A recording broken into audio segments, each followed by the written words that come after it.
She grew up on a farm. They were relatively poor.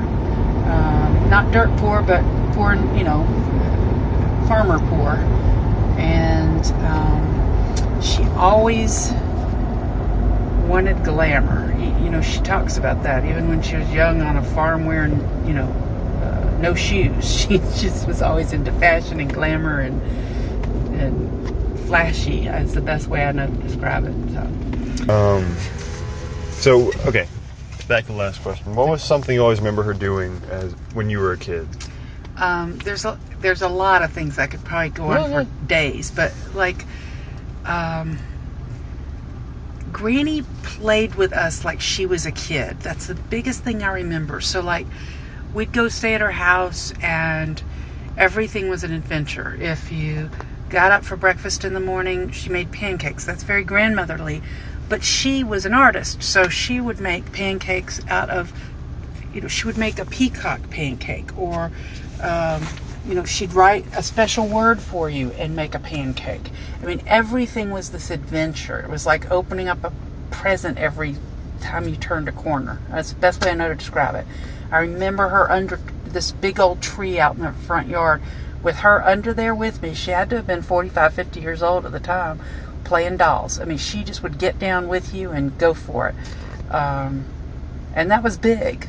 When I was real little, before I went to school, we would go pick my brother and sister up from school every day. And so we'd sit in the parking lot, waiting for them to get out of school. And she'd just get out of the car and go grab up a handful of pine straw and start weaving a basket, while we're sitting there. It was just everything, or the little pull tabs off of soda cans. She'd start making a sculpture. It was just, I just remember there wasn't a minute where you were with Granny where there wasn't something exciting and fun. How about, so little Granny traveled around the world. Mm-hmm. Can you tell me where she went? Because I don't know. Yeah, she had, this was 1972. And so she would have been 50? She would have been, 20 to 52, 55. 55, okay. A very young 55. She was always very young acting.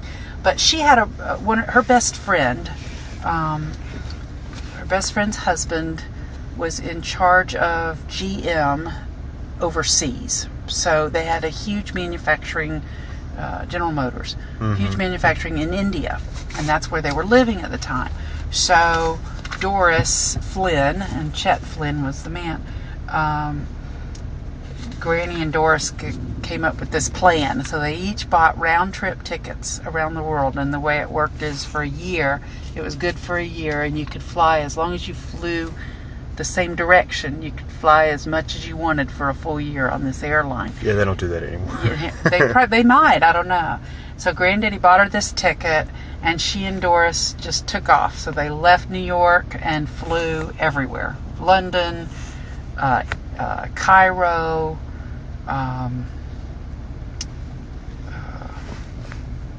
they stayed in India for 6 months, in Mumbai, because that's where Doris and Chet were stationed. And then they would take trips, like weekend kind of trips all over India. And she studied with a yogi, which is a man who teaches yoga. And she got really good at that. She was a gymnast when she was young, so she was very good at all the limber thing anyway. And they went to Germany and Japan and Hong Kong and Australia and Hawaii, which at the time Hawaii was still pretty exotic. There weren't as many people going. So she just went everywhere for about 9 months, and on her own. It was she and Doris, and a lot of times it was just Granny, and she was just adventurous that way, and I really admired that about her. And she was a really good painter, very good. So I guess the thing that always hit me was a lot of people that I've met since then, they're a painter, but they don't do 9 million other things. She just, every single thing for her was a craft. So she was really, she was into knitting and sewing and making picture frames out of the scrolled up magazine pages, and it was beautiful. It was artistic. It was very gorgeous. I've seen those. Yeah. It's real hard to describe, but she would just make stuff out of anything. And then she was a really good painter. She was a very good copier. She was not a good creator of paintings. When I say good, I mean it's all relative. To the naked eye, she's great. But in terms of copying a famous painting, she was fabulous. I mean, she was really good. And then she was very poetic. So she wrote tons of poetry, and she had a radio show. And tell me about that. The radio show? Yeah. The granddaddy was working for Lockheed. And, like what year is this? Well, it would have been sometime between, let's see. My mom was 14 when she came here, so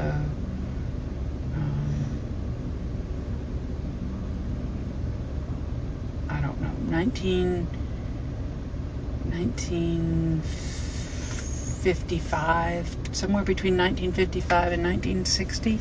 Okay. And it was Marietta, and there was a radio station in Marietta, and Granny had been modeling locally a lot, and she was doing fashion shows, putting on fashion shows for Riches and stuff like that. Riches was a 779. How are y'all? Good. Riches was a big, the big department store downtown. And so I guess somehow she met some people, but she ended up doing this radio show, and it was. Thanks. Y'all have a good day. I can't remember the name of it, but it was something like Sunny Side Up or something, because she went by the nickname Sunny. And it was just a variety show. I heard a tape of it once. She had a tape of it. So it wasn't on one subject, but it was, local news, and then she would do poetry and bring in people to interview them.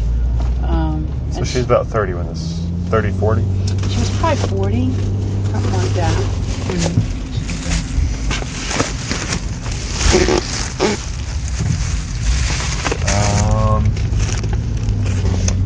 Take a break before we eat this. Yeah, I'm gonna. Yeah, so can you tell me about some of her more interesting sculptures? Yeah, I've got Gonda up in my attic. So Gonda was her dog, and she did a life-size sculpture of Gonda lying down. Out of what? Was it clay? Clay. Good God. Fired and the whole bit. And she did really beautiful floral sculptures. It would be like a bouquet of flowers on a wood stem kind of thing. So she did a lot of those. She did vases, but not a lot, and then would paint them. Not as many of those. How about her bowling pin? Yeah, now I don't know that I call that a sculpture. I don't know what I call that. It's right on the edge of the gaudiest thing I've ever seen, but it is so granny. So she basically took a bowling pin, a real bowling pin, nailed it to a wood base, and then took every sequin and old piece of jewelry and everything, and just covered the thing with it. And then put a finial on the top, but it's just all covered in jewels and sequins. And it's in her room still. So, every time we've moved her within these nursing homes, each room has less and less stuff in it, but that bowling pin always goes. Remember the fork fans? The fork fans, I still have one of those, yeah. Yeah. You made one with her. Yeah, that was fun. She taught me how to make plastic forks, and you weave them together and make a fan out of them. Yeah, that was fun. How about her pilot's license? I still have a copy of that somewhere, but she just had a wild hair always. So when she was young, still with kids, she decided she needed to learn how to fly.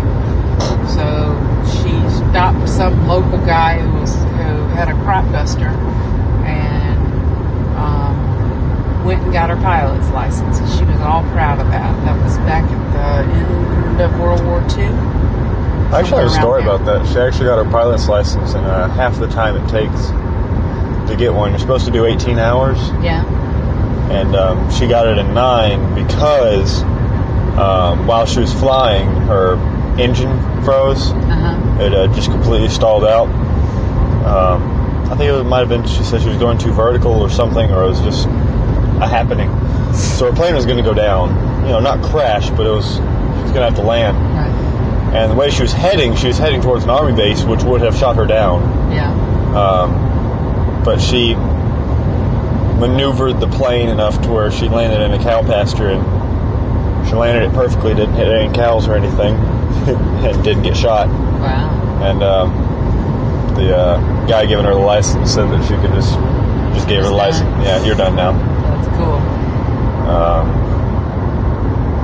How about her sand sculpture? Yeah, we have a newspaper article of her on the beach. She was at Delray Beach once in Florida and got bored, and so she started doing a sculpture out of sand on the beach, and she did this sculpture of a woman, like a. It was her friend. It was her friend? Yeah, her friend was. It's in the picture. Her friend's lying down. Yeah. And there's little granny's sand sculpture, life size of her friend lying down. Yeah. Okay. Yeah.